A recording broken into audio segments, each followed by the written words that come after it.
Hello everyone, welcome back. The title does not deceive you. The build I'm sharing with you in this video is my best attempt to create a truly busted setup on the new Sentinel 3.0.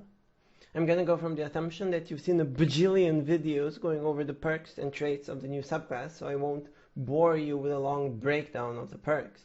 You've clicked on this video to see my thought process behind making the strongest possible Sentinel 3.0 setup in the Crucible. If you want to see what warlocks are up to, check on my friend Gjerda's channel for a video on his best attempt to break warlocks. Anyways, step 0 of breaking titans is actually understanding titans. What is the real identity of the Sentinel?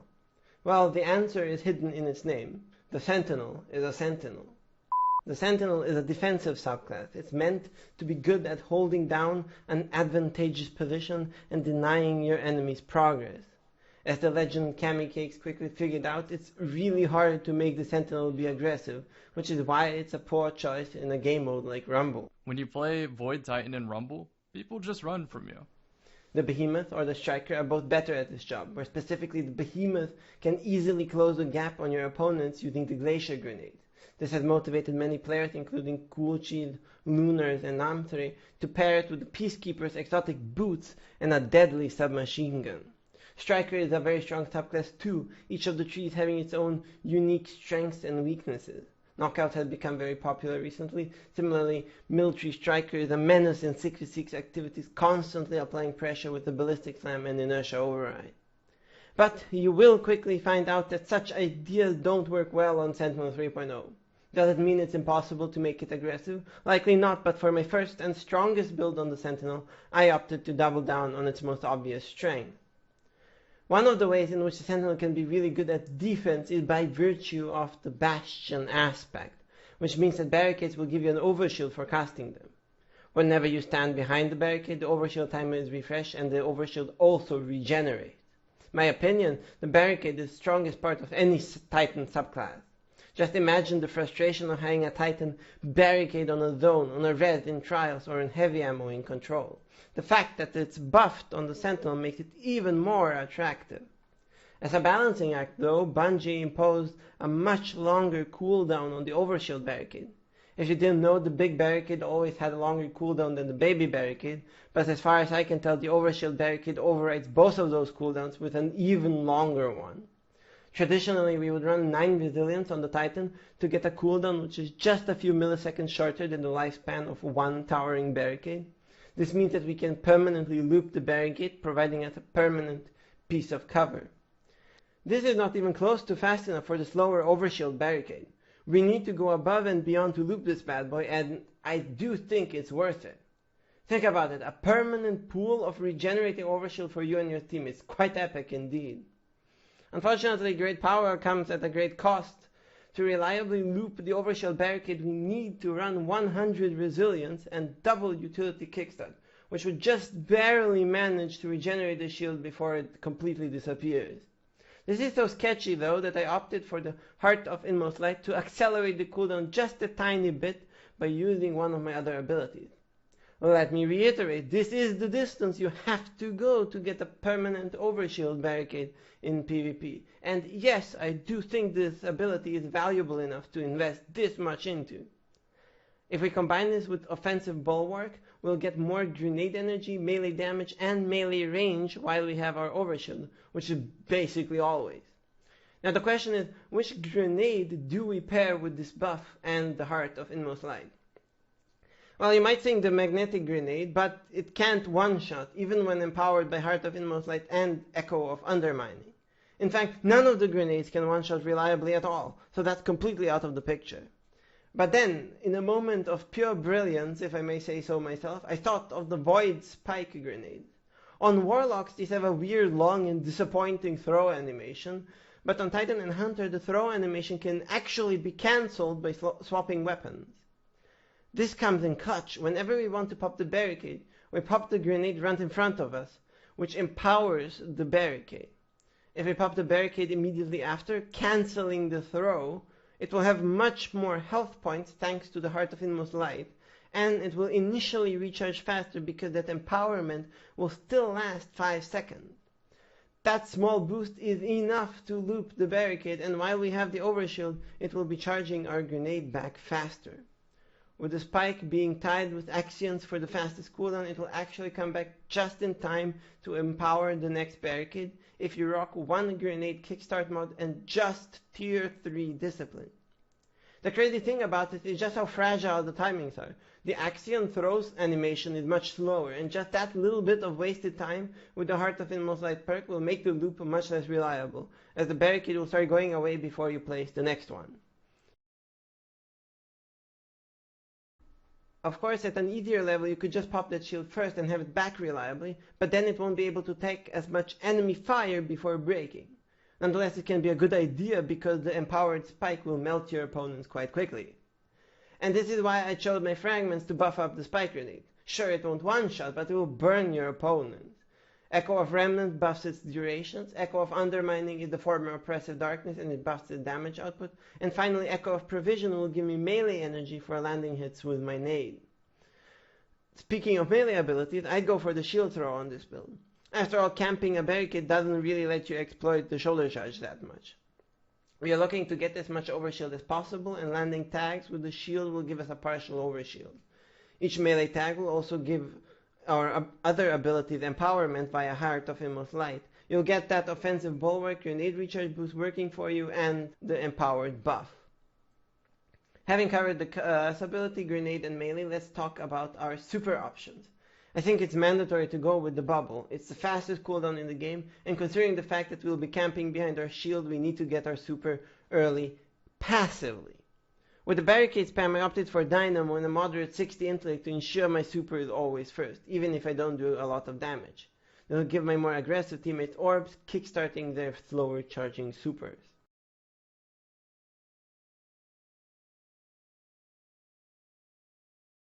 For final touches, powerful friends, Radiant Light, and a threat detector heavy weapon to signal when Dynamo is ready to be procced.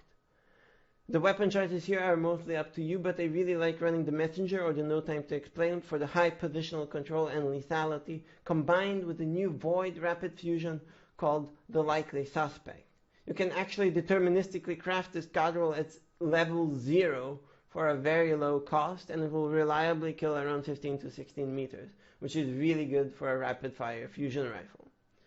I feel like a shotgun would be quite excessive as the overshield already provides higher melee damage and range. With this build, we can just about fit a pulse targeting and unflinching mod with a fusion scavenger mod. And that is the build in all its glory, truly a force to be reckoned with. Now, let me stop talking and start doing. Here is the build in action.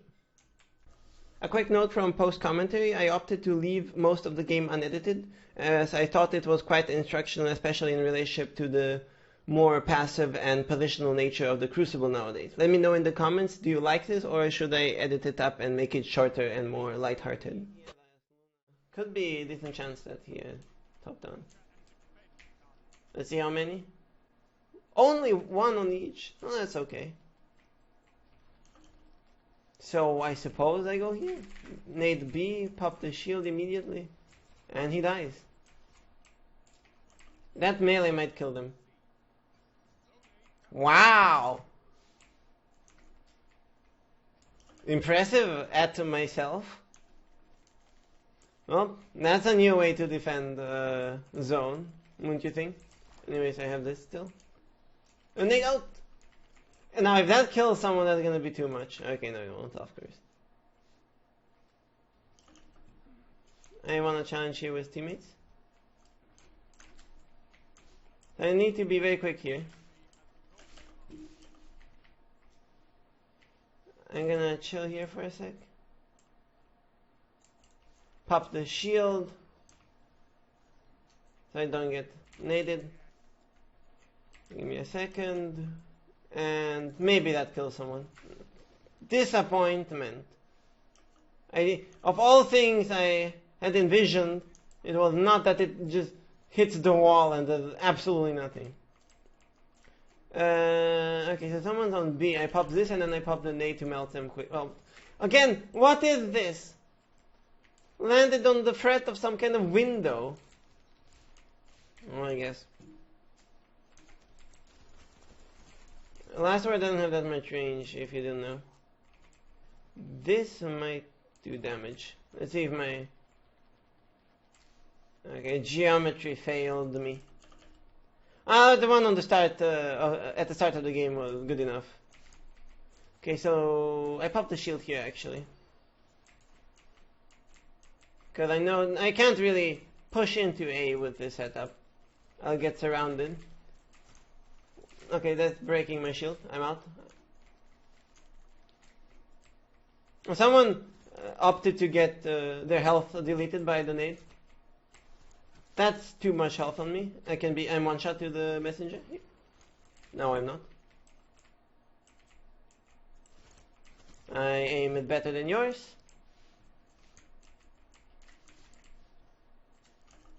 We can now challenge while I have Desperado. Unfortunately, the game with all the like one-shot ability changes have developed into a much more like slow, non-confrontational style. But I mean, some quote-unquote sweaty players are complaining about that nowadays, but that might kill him. Oh, okay, or like that. Anyways, I was saying some quote-unquote sweaty players complained about the non-confrontational nature of the Crucible. I think that it just shifts the skill gap. Instead of being so much like aggression, speed focus is now methodical. So, I mean, it's fine. The meta is not busted in the sense that it's like something is completely overpowered. It is a decently balanced meta, and you can play it. You just need to learn how to play it. And yes, it's a little bit less like flashy and action-packed. Come on, teammate. Maybe that hit someone? No. The bubble is always nice. There's someone here I would like to try and kill. There you go. Very nice, and I pop the shield here as a follow-up to the bubble. I wish I could like stick a nade right in there. Perfection. Okay, so that's Desperado. I need to be cautious here. Okay, I hear the Desperado, so I'm gonna save teammate here by blocking him. That's a mistake, don't jump. I'm out. So see, I saw that the position was unwinnable before I killed myself. Or got myself killed, let's put it that way. Because see, this guy is gonna die. He's overextended. Yeah, if I read the situation, there are 3 people occupied here. And so that means if I push up with 3 people here, we'll be fine. Probably. It's too long. Rotate. Ascendant nomads, 2-second rule, always applies. Keep rotating. If you're too long in one position without like a really good excuse, say you're having a bubble, you're doing something wrong. Maybe that shield will get some damage? Oh!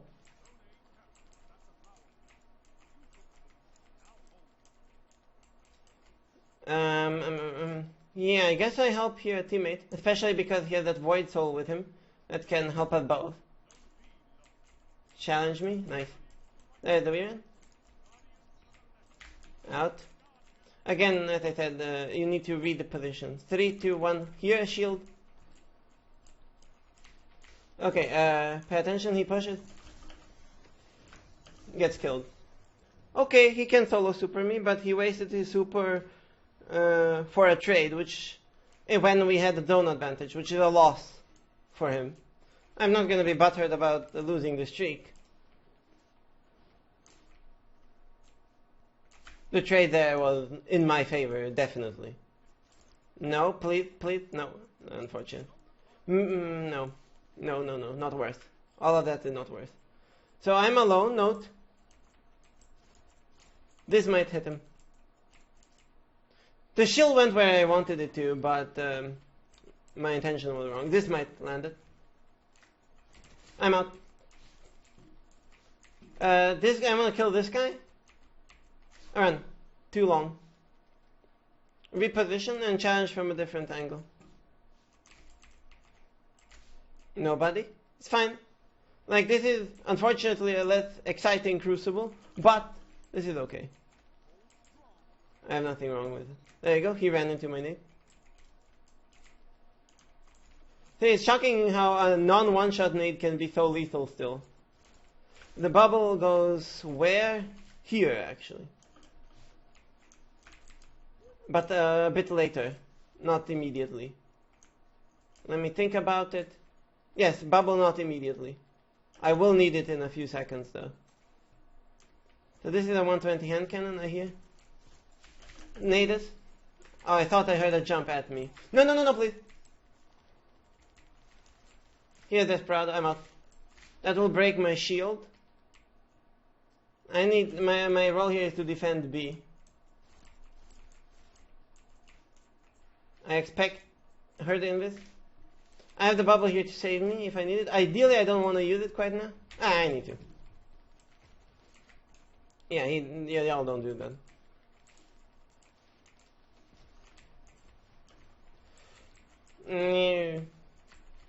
Pop this as additional protection for the bubble.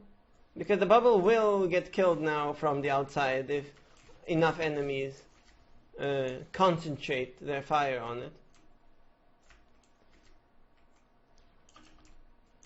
So let's see here, I can get a bit of damage in.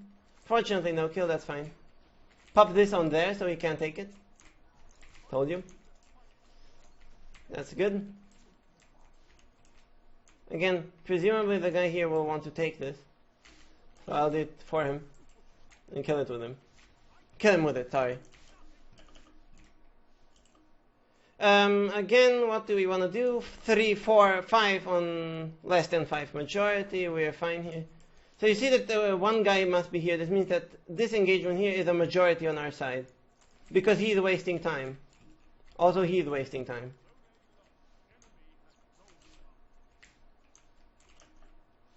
Again, as I said, you need to... Also a waste of time, but good information. Actually, probably not. Run. Out. That might get me killed, actually. Fortunately, the shield is there to save me. That's a smoke. The radar ping close. I saw by the fact that A, it was not moving, and B, I heard the sound.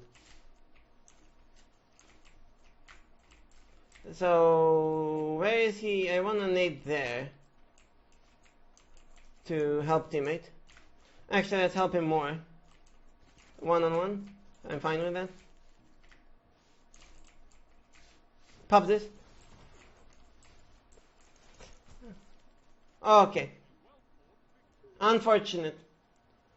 I had Desperado too. That was a Desperado versus Desperado battle. It's unfortunate that he got me, but nonetheless, a really, really nice game. I hope I showed you the potential of this build, and I hope I taught you a little bit about playing positionally. If you enjoyed it, like and sub please, and I'll see you in the next one.